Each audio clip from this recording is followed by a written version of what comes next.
오늘은 시편 말씀을 가지고 은혜를 나누려고 합니다. 시편은 말 그대로 노래와 시를 가리킵니다. 그래서 그런 거겠죠. 사람의 마음을 표현하는 데 있어 가장 적합한 양식이 있다라고 한다면 아마 시와 노래일 것입니다. 그래서 이스라엘 백성들은 하나님을 향한 마음, 그 마음을 이 시와 노래를 가지고 풍성하게 고백을 한 것입니다. 근데 흥미로운 건 시편 스스로가 말하기를 시편은 시나 노래 정도의 의미가 아니라 기도다라고 그렇게 이야기를 하는 것이죠. 우리 시편 72편 20절 말씀인데 우리 한번 시작하면 읽어보겠습니다. 시작. 시편은 전체 150편 5권으로 구성되어져 있습니다. 그래서 그 중에 2권이 끝나는 게 72편입니다. 그러니까 시편이 말하기를 지금까지 2권까지의 모든 내용이 어떤 거냐?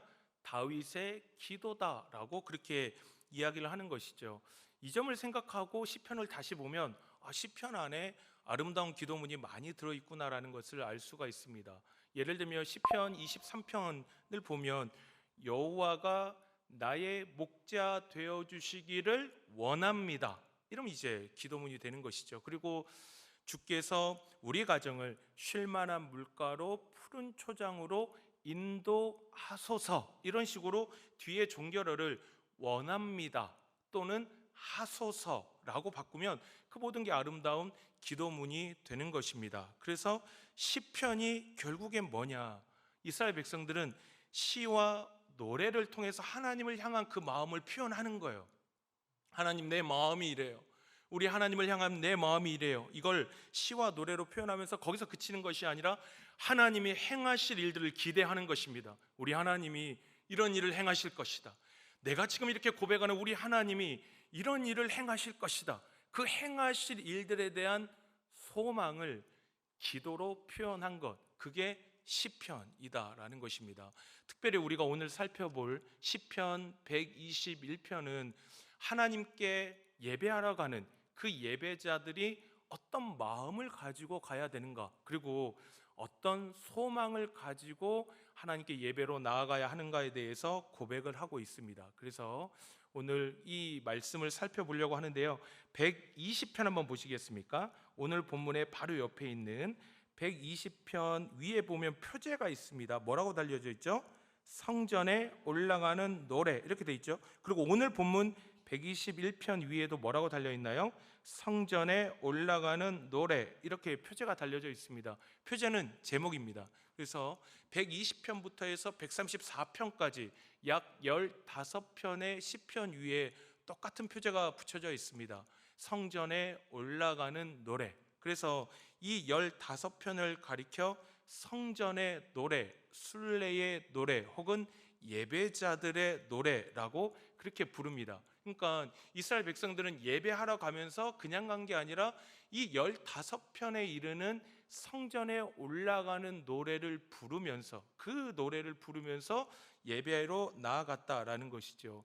이스라엘 백성들은 1년에 3대 명절이라는 게 있습니다. 우리 유월절, 맥추절, 초막절, 이 3대 명절이 되면 다 모여요. 뭐 어디에 살든 거리가 멀든 상관이 없는 겁니다. 디아스포라 유대인들이라 할지라도 이방 땅에서라도 이 3대 명절이 되면 오는 거예요. 그런데 문제가 뭐겠습니까? 힘들죠. 멀어요. 뭐 그때 교통수단이 발달된 것도 아니고 도로가 잘 닦여진 것도 아니고 그 험하고 먼 길을 오는 겁니다. 근데 오는데 또 그냥 오지 못하죠. 재물을 가지고 와야 됩니다. 근데 재물을 가져와야 되는데 레위기 1장을 보시면 하나님께서 번제를 드릴 때 그냥 내가 드리고 싶은 거 드려라 이렇게 하지 않으셨습니다. 하나님께서 구별하여 선택하신 재물들이 있습니다. 소나 양이나 염소나 비둘기입니다. 요 중에 내가 고르는데 그냥 또 고르면 안 돼요. 가축 중에, 그러니까 뭐 산에 가서 들에 가서 잡아오면 되는 것이 아니라 내가 기르는 가축 중에 소나 양이나 염소나 비둘기 중에 또 흠이 없어야 돼요. 힘들죠. 흠이 없어야 돼요. 그 재물을 가지고 이 멀고 험한 길을 오는 겁니다. 그러면 이 길 하루 이틀 3일 며칠이 걸릴지 모르는 이 길을 걸어오는데 그냥 오는 게 아니다라는 거죠. 하나님께 예배하러 오는 그 예배자들은 이 노래 부르는 거예요. 그냥 그냥 오는 것이 아니라 이 노래를 부르면서 하나님을 향한 그 마음을 고백하며 그 하나님께서 행하실 일들을 기대하며 오더라라는 것입니다. 그냥 오는 것이 아니라 아유 가야겠구나, 오라 하니 가야지, 안 가면 혹시나 벌 받을까 봐, 이런 게 아니라 우리 하나님이 이런 하나님이시지를 고백하는 겁니다. 그리고 우리 하나님이 이런 일을 행하시지 않을까, 이런 일을 행하실 것이다 라는 그 기대를 가지고 기도하며 오는 것. 그래서 우리 하나님께서 15편이나 되는 이 주제가 같습니다. 똑같은 주제를 가지고 있지만 15편의 시편을 쭉 열거한 이유가 뭐겠습니까? 그냥 오지 마라라는 것입니다. 예배 올 거냐? 너네 나한테 예배하러 올 거냐? 그러면 그냥 오지 마라. 그냥 오지 말고 이 고백과 이 소망을 가지고 주님 앞에 나아오라라고 우리 하나님께서 명령하시는 것이죠. 우리 성도님들은 요즘에 예배를 어떤 마음과 고백으로 드리고 계십니까? 혹시나 막 종교적 습관대로 지금까지 뭐 하루 이틀 드린 것도 아니고 계속 해왔으니 그저 그렇듯이 그냥 그렇게 습관에 따라 혹여나 예배를 드리고 계시지는 않으십니까? 제가 보니까 주일 아침마다 전쟁터인 집들이 있죠. 제가 보니까 집들마다 소를 많이 키워요. 소 안 키우십니까? 저희 집은 보니까 주일 아침 되면 그렇지 않습니까? 엄마 불러요. 엄마 성경책, 엄마 헌금, 엄마 양말. 그러다가 이제 큰 소가 여보 이제 각 집마다 소가 막 주일만 되면 울부짖는다고 정신이 없습니다. 우리 성도님들의 주일 아침은 어떠하십니까? 제가 울산교회 부임하고 나서 제일 많이 들었던 이야기가 참 좋은 때에 오셨습니다 였습니다. 참 좋은 때에 오셨습니다. 제가 봐도 참 좋은 때에 온 것 같아요. 이렇게 아름다운 예배당에. 진짜 이런 예배당이 없어요. 요즘에 이런 예배당을 짓는 건 진짜 꿈 같은 일입니다. 정말 하나님의 놀라우신 은혜죠. 정말 참 보면 볼수록 감동이 있지 않으십니까? 이런 좋은 때 제가 왔고 또 너무 좋으세요. 우리 성도님들 너무 좋으세요. 막 저 보면 막 이렇게 인사도 해주시고 어머 서울에서 오셨다면서 이러면서 저를 얼마나 반겨주시는지 제가 너무너무 감사합니다. 근데 우리 성도님들 잘 아시죠? 우리 하나님은 이런 외적인 화려함 때문에 감동받으시는 분이 아닙니다. 건물의 웅장함 때문에 우리 하나님께서 은혜를 주시지 아니하시지요. 우리가 온전한 예배자로 나아갈 때, 우리가 하나님이 기뻐하시고 원하시는 마음으로 나아갈 때, 그 소망을 가지고 나아갈 때 우리 하나님께서 우리의 예배를 받으시고 그 사람을 통하여 하나님의 역사를 이루신다라는 것입니다. 그래서 저는 한 해를 마무리하며 또 새해를 준비하는 이 시점에서 우리 성도님들에게 이 시편 121편은 참 의미 있겠다 싶었습니다. 우리가 새해를 정말 하나님의 은혜의 해가 되게 하기 위해서 우리에게 필요한 게 뭐겠습니까? 예배일 겁니다. 예배가 살아야 우리 삽니다. 예배 때 은혜 받아야 그 받은 은혜 가지고 너무 어렵잖아요. 믿음으로 살기 너무 버겁잖아요. 그러나 그 은혜가 있으면 우리 버텨냅니다. 그 은혜가 있으면 살지요. 그래서 예배가 살아야 되고 예배가 회복돼야 되고 예배를 통하여 주의 은혜를 경험해야 할 것입니다. 그래서 이 시편 121편은 하나님이 기뻐하신 예배가 뭐냐? 하나님이 원하시는 예배가 뭐냐? 그럼 이 예배로 나아갈 때 우리 어떤 마음과 어떤 기대를, 어떤 고백을 가지고 나아가야 하는가에 대해서 우리가 말씀해 주시기 때문에 저는 이 말씀이 우리에게 꼭 필요한 말씀이라고 생각합니다. 그래서 2026년도에는 우리 모든 성도님들의 예배가 하나님이 원하시고 기뻐하시는 그 마음과 고백으로 나아가셔서 우리 하나님께서 예배를 통하여 주시는 놀라운 은혜들을 경험하며 살아가시는 아름다운 시편의 한 해가 되시기를 주님의 이름으로 축원합니다.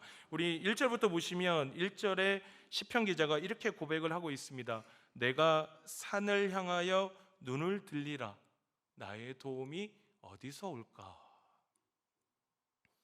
다시 한번 읽어볼까요? 내가 산을 향하여 눈을 들리라. 나의 도움이 어디서 올까? 시편 기자가 1절에 고백을 할 때 어떤 마음이었을까요? 아마 절실한 도움이 필요했던 상황이었던 것 같습니다. 우리 살다 보면 그럴 때 있으시죠? 안 되는 거예요. 와, 이거 진짜 내 힘으로 안 되겠구나.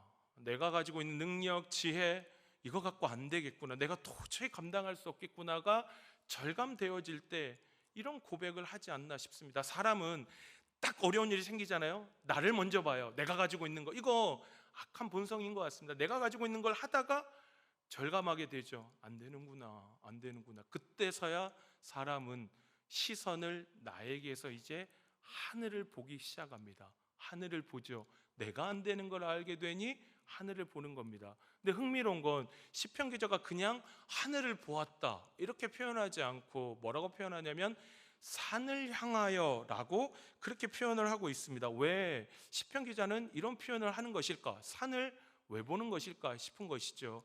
이스라엘은 대부분이 산악지대입니다. 그래서 산이 많아요. 산이 많고 그 산이 많은데 그 산이 많은 만큼 또 뭐가 많냐면 산당이 많았습니다. 이 산당은 이방 신에게 드려지는 제사, 그거 드려지는 곳이 산당인 것이죠. 그러면 그 산당을 지을 때 어디에 지을까요? 최대한 높은 곳에 지어요. 산이 이렇게 있으면 최대한 꼭대기에 짓는 것입니다. 하늘과 최대한 맞닿을 수 있는 곳에 지어서 그 신의 위대함을 나타내고자 하는 것이죠. 그러니 예배하러 가는 시편 기자가 가면서 보이는 거예요. 너무 많이 보이는 거예요. 산들이 보이죠. 그럼 그 산들에 있는 산당들이 보이는 거예요. 그러니 하나님을 예배하러 가고 있지만 눈에 보이는 거예요. 내가 붙잡을 거, 하나님 외에 붙잡을 수 있는 것들이 여기도 있고 저기도 있고 여기도 있고 저기도 있고, 이게 눈에 보이는 것입니다. 그때 시편 기자가 고백하기를 나의 도움은 천지를 지으신 여호와에게서 온다라고 고백합니다. 저는 시편 121편을 계속 묵상하면서 이런 생각을 했습니다. 아마도 시편 기자가 1절을 딱 고백하고 난 다음에 바로 기계적으로 나의 도움은 여호와께서 오지 이렇게 했을까?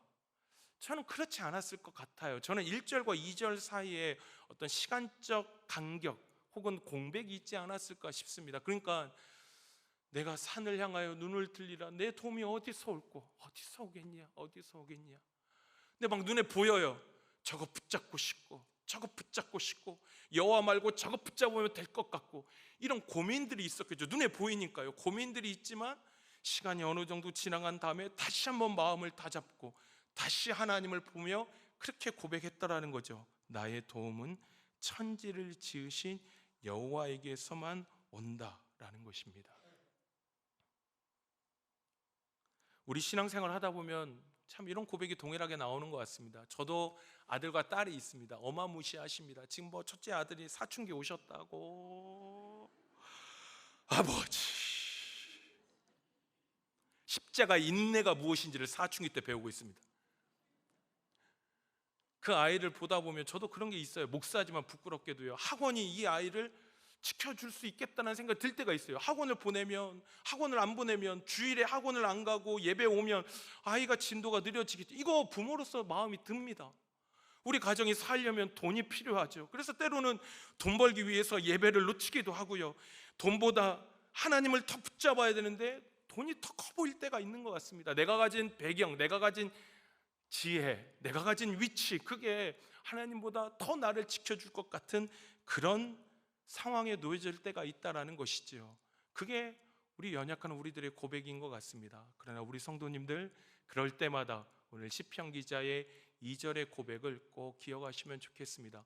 붙잡을 것 많지요. 눈에 보이는 것 많지요. 그러나 우리가 마지막에 고백할 수 있는 건 때로는 흔들릴 수도 있고 때로는 쓰러질 때가 있지만 다시 일어나서 우리가 고백하는 것, 나의 도움은 오직 여호와에게서만 온다. 이 고백이 우리 모두의 고백이 되기를 주님의 이름으로 소망합니다.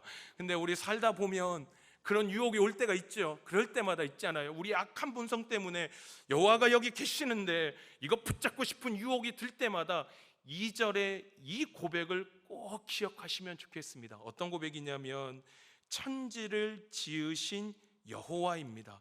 오늘 2절에서 시편 기자가 고백하기를 천지를 지으신 여호와, 우리의 여호와는 천지를 지으신 여호와다, 이렇게 고백을 하고 있지 않습니까? 우리는 하나님께서 천지를 창조하시고 온 우주 만물의 주관자이시며 그 사실, 우리 하나님은 천지를 창조하셨구나, 그래서 온 우주 만물의 주관자이시며 주인이란 사실을 어떻게 할 때요? 기억할 때 이거 기억하는 겁니다.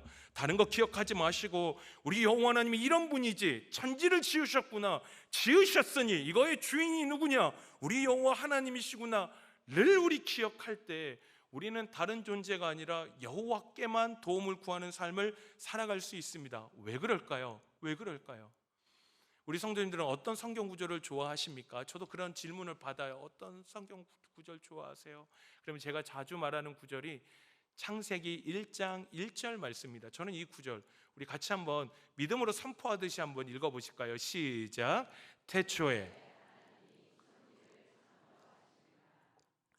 하나님이 천지를 창조하셨다. 저 이거 제일 좋아합니다. 제가 예전에 성격이 되게 시니컬했습니다. 납득이 안 되면 믿어지지가 않아요. 뭐 지금도 사실은 이렇게 쌩글쌩글 웃고 있지만 사실 굉장히 시니컬한 성격을 가지고 있습니다. 안 믿어지니까 저는 웃긴 거예요. 설교를 전도사님이 앞에서 설교하시는데 아브라함이 100세 때 아들을 낳았어요. 그러면 좋겠다, 아들 낳았단다 막 이러고, 막 모세가 지팡이로 홍해를 갈랐어요. 그러면 좋겠다, 배도 안 타도 되고 뭐 이런, 뒤에서 온통 오병이어로 5,000명을 먹이셨어요. 그러면 아멘 해야 되는데 우와 좋겠다, 돈도 필요 없구나 뭐 이러면서 온통 시니컬하게 그 말씀을 막 그래 계속 난도질하고 그랬던 시절이 있었습니다. 근데 성경을 읽다가 공부하고 또 신앙생활 하면서 이 창세기 1장 1절이 믿어지기 시작했습니다. 이 은혜죠. 믿어지는 거예요. 뭐 대단한 기적이 있어요? 아니요, 없었습니다. 그냥 말씀을 읽다 보니까 이게 이상하게 1장 1절과 저는 연결이 되었습니다. 그러면서 제가 깨달아진 게 뭐냐면 1장 1절이 진짜인 거예요. 저한테는 이젠 이게 태초에 하나님이 천지를 창조하셨대요. 그러면 100세 때 아들 낳는 거 일도 아닌 것입니다. 그렇잖아요. 아니 온 우주 만물을 창조하시고 모든 인생의 주관자가 하나님이신데 100세 때 아들 낳는 게 뭐가 일이 되겠습니까? 그분이 지팡이로 물을 가르셨대요. 말이 안 되죠. 이성적으로 합리적으로 설명이 안 되죠. 그러나 천지를 지으셨다는 게 되면 이게 뭐가 말이 안 되겠습니까? 오병이어로요 5,000명 먹이신 게 뭐가 말이 안 되겠습니까? 오히려 아무 일도 아닌 것입니다. 그래서 저는 개인적으로 창세기 1장 1절이 저에게는 믿음의 열쇠 같았습니다. 믿음의 방들이 있는데 이걸 다 열어주는 믿음의 열쇠, 그게 저에게는 창세기 1장 1절 같았습니다. 그러니 그 하나님, 태초에 천지를 창조하신 하나님이 나의 하나님이 될 때 그 외의 것이 제한이 없어지는 것이죠. 제가 참 어려웠던 순간들이 있었습니다. 우리 성도님들도 있으시죠? 그때 참 너무 힘들었습니다. 너무 힘들어서 이제 기도하고 싶어서 교회를 갔어요. 교회를 갔는데 참 그렇더라고요. 참 부끄럽습니다. 목사라면 어려울 때도 막 할렐루야 하고 막 이래야 되는데 전 너무 하나님의 뜻이 이해가 안 되고 원망스럽기도 하고, 딱 기도하러 자리에 앉았는데 기도 한마디가 안 나오는 거예요. 아버지 하고 안 나와요. 이게 너무 이 상황이 감당이 안 되니까 그냥 울었다가 투정했다가 이게 뭐냐 싶기도 하고, 뭐 기도도 아닌 것이 한탄만 하다가 한숨 쉬다가 그렇게 참 하다 안 되니까 그냥 나왔습니다. 부끄럽게도 이제 그냥 나왔습니다. 나와서 하는데 제가 있었던 교회 이 교회가 예배당이 참 예뻤습니다. 거기도 예배당이 고딕 양식으로 돼서 참 예뻤는데 예배당을 보니까 겉에서 보니까 참 예쁜 거예요. 그러다 이제 시선이 자연스럽게 하늘로 이렇게 올라갔는데 그날따라 하늘이 참 구름 한 점 없는 겁니다. 그리고 참 높아 보이는 거예요. 와 진짜 높다. 그러면서 제가 이제 들었던 생각이 이걸 하나님이 다 지으셨구나가 그날, 뭐 평소에도 제가 막 이렇게 뭐 하늘 보면서 은혜 받는 게 아니라 그날 너무 힘이 드니까 하늘 보면서 하나님이 이거 지으셨구나. 그리고 옆에 보면 가로수길에 나무들이 쭉 예쁘게 되어 있었거든요. 그 나무를 보고 교회 뒤에 작은 산이 있었는데 그 산을 보니 이거 다 하나님 거구나. 그러면 살겠구나.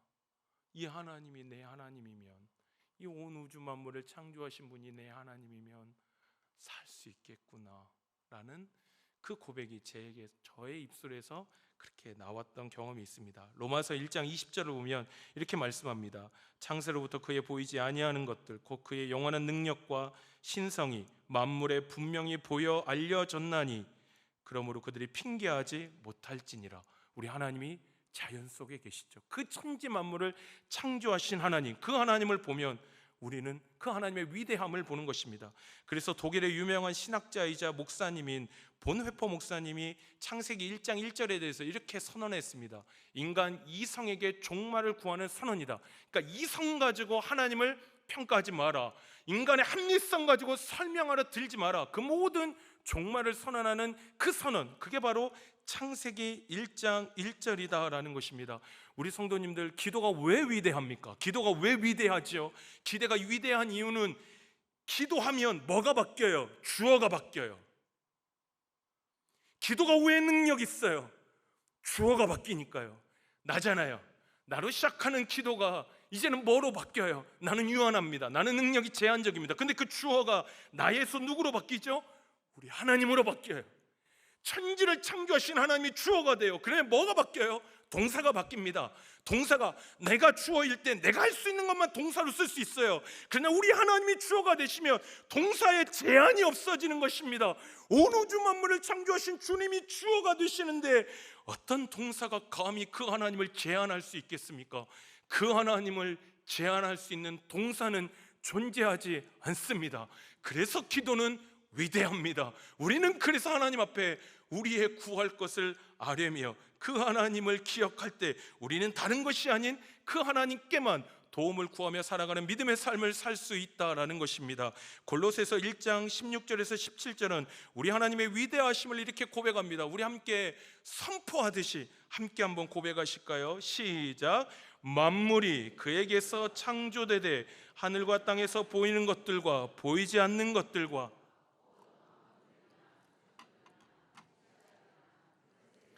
만물이 다 그로 말미암고 그를 위하여 창조되었고 또한 그가 만물보다 먼저 계시고 만물이 그 안에 함께 섰느니라. 아멘. 만물이 창조되는데 다 하나님께 속한 거고요. 하나님이 통치하시고요. 그 어떤 세력도 하나님보다 위에 있을 수 없는 것입니다. 그래서 우리 하나님은 이토록 위대하시고 존귀하십니다. 그 하나님이 우리의 하나님 되십니다. 할렐루야. 그 하나님이 우리의 아버지 되십니다. 그러니 우리가 누구한테 가겠습니까? 우리 사랑하는 아들과 딸을 위해 우리 어디로 가겠습니까? 우리가 지켜야 하는 가정을 위해 우리가 어디로 가서 도움을 구하겠습니까? 그분이 계시니 그분께 도움을 구하며 살아가는 것입니다. 예배자들은 이 도움을 구하며 나오는 겁니다. 예배를 드릴 때 우리 주님께서 어떤 은혜를 주실지, 하나님이 어떤 도움을 주실지를 기대하며 나오는 예배, 그 예배는 생명이 있을 것입니다. 우리 모든 성도님들 다른 데 가지 마시고 우리 하나님께 나와 도움을 구하며 그 도움을 베푸시는 하나님을 경험하며 살아가시는 우리 모든 분들 되시기를 주님의 이름으로 축원합니다. 우리 마지막으로 3절과 8절 짧게 한번 살펴보겠습니다. 이어지는 3절부터 내용을 보시면 고백의 형식이 좀 달라집니다. 1절과 2절은 인칭이 1인칭이죠. 나입니다. 내가 모놀로그 형식으로 진행이 되는 거예요. 나의 도움 어디서 와? 여기서 와. 내가 묻고 내가 대답하는 형식이라면 3절부터는 이제 8절까지는 이제 화답하는 형식으로 바뀝니다. 그러니까 구조가 이렇게 돼 있는 거예요. 1절과 2절은 내가 묻고 내가 답하면 그것을 들은 옆에 있는 동역자가 3절부터 8절에 고백을 해주는 거예요. 내 도움 어디서 와? 여호와께로부터 와 라고 했더니 옆에 있는 동역자가 그 여호와는 이런 분이야 라고 막 화답을 해주는 거예요. 그러면 3절부터 8절까지의 핵심 메시지가 무엇일까요? 우리 한번 보여주시겠습니까? 3절부터 8절 보시면 제가 색을 이렇게 칠해놨는데 되게 친절하죠? 보시면 색깔을 이렇게 해놨는데 여기 핵심이 무엇이냐면 표현은 똑같습니다. 말하고자 하는 게 똑같은데 졸지 아니하신다. 이게 많이 보이시죠? 표현이 조금씩 달라요. 언어 유희를 좀 쓰긴 했지만 의미는 똑같습니다. 졸지 않는다. 우리 여호와는 졸지 않는다. 그 다음에 눈에 보이시는 반복되는 표현이 하나 있다면 무엇일까요? 지키신다입니다. 시편 기자가 의도적인 거예요. 이 표현을 그냥 쓴 게 아니라 의도적으로 이렇게 계속 반복해서 쓰고 있습니다. 왜 그럴까요? 강조하고 싶은 거예요. 뭐 강조하고 싶을까요? 우리 여호와 하나님은 졸지 않으신다는 겁니다. 우리 여호와 하나님은 주무시지 않는다, 졸지 않는다. 그러면 졸지 않고 주무시지 않고 뭐 하냐? 그 백성을 지키신다. 우리 여호와 하나님은 졸지 않으십니다. 주무시지 않으십니다. 그리고 그 백성을 지키십니다. 이 사실을 강조하고 싶었던 것입니다. 그리고 한 가지 더 하고 싶은데 뭐냐면 대조하고 싶었던 것입니다. 뭐하고 대조하고 싶었을까요? 그 시대 이방 신들입니다. 그 산에 있었던 산당에서 드려지던 그 이방 신들과 여호와 하나님을 비교하고 싶었던 겁니다. 고대 근동의 사람들은 기본적으로 신들은 기본적 상태가 죽어 있다라고 혹은 잠들어 있다라고 생각을 했습니다. 신은 죽어 있어요. 혹은 잠들어 있어요. 대표적인 예로 우리 가나안 땅의 바알 신을 아시지 않습니까? 그 바알이 농경의 신, 풍요의 신입니다. 이 바알이 농경의 신이라서 비를 주관해요. 이스라엘은 비가 없으면 비가 부족하기 때문에 강수량이 부족하기 때문에 비가 없으면 농사를 못 짓습니다. 근데 이 비를 주관하는 신도 바알인 거예요. 근데 바알은 기본적으로 죽어 있어요. 왜냐하면 죽음의 신 모트라는 신이 있습니다. 이게 이제 바알 신화에 나오는 내용인데 모트라는 신이 기본적으로 바알을 죽여놔요. 그러면 바알이 죽으면 비가 안 와요. 그러면 메말라 버리죠. 그러니 뭘 할까요? 제사를 드리는 겁니다. 제사를 드려서 이 신을 깨우는 거예요. 잠들어 있는 신, 그리고 죽어 있는 그 바알 신을 깨우는 거예요. 그래서 우리 성경을 읽으시다 보면 이방 신전에 창기들이 있다라는 그 문구들을 자주 보실 수 있습니다. 왜 그럴까요? 신을 깨우려면 자극적으로 드려야 되는 거예요. 그냥 조용하게 드리면 안 깨어나요. 그래서 최대한 자극적으로 그 안에서 아주 문란한 성행위가 이루어지고 자극적인 종교의식이 행해지는 게 그 자극적인 걸로 이 신을 깨우는 겁니다. 그래서 성경을 보시면 이방 신들의 제사는 어디까지 가느냐?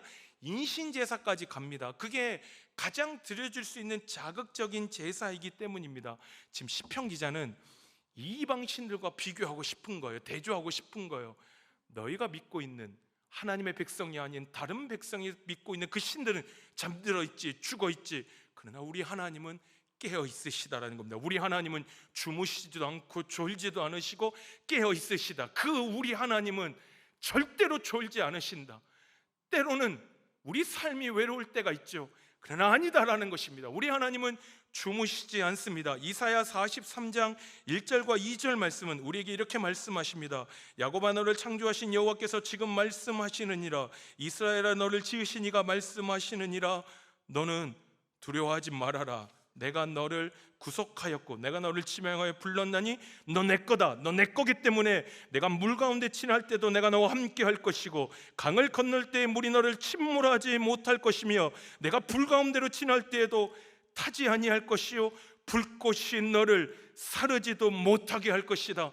우리가 물 가운데로 지나갈 때 아무도 없어 보입니다.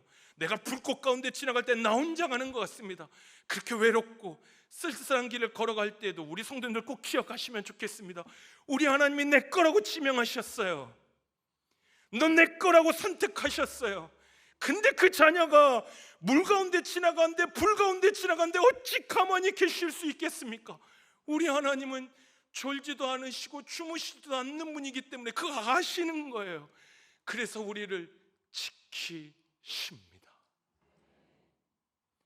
그 물 속에서도 불 속에서도 우리 하나님은 계십니다. 이 사실 잊지 마시고 예배로 나아갈 때마다 이 하나님을 기억하시는 여러분들 되시기를 주님의 이름으로 소망합니다. 이제 말씀을 마치려고 합니다. 우리 성도님들 아시지요? 우리 믿음의 선배님들은 121편의 고백을 누구보다도 잘 아셨습니다. 믿음의 선배님들, 우리의 도움을 구할 곳은 오직 여호와 하나님밖에 없다는 사실을 우리 믿음의 선배님들은 너무 잘 아셨어요.